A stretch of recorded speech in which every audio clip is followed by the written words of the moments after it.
আসসালামু আলাইকুম।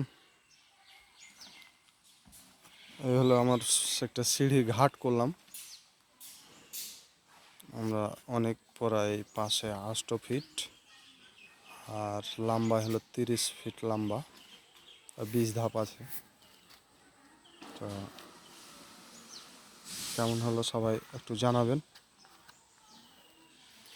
করতে পানি কাদার ভিতরে অনেক কষ্ট হয়েছে,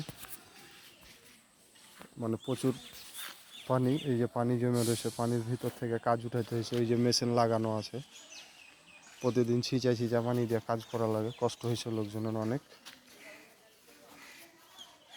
প্রতিদিন ছিঁচা কাজ করতে হয়েছে। তো তাই অনেক কষ্ট হয়েছে পানি কাদার ভিতরে। এই যে দেখছেন না কীরকম পানি কাদো, চারিদিকে বাম দিয়ে বেড়া দিয়ে, কেমনে বেড়া দিয়ে ইয়ে করছিলাম, দিয়ে ব্যাচ উঠাইছি এখানে।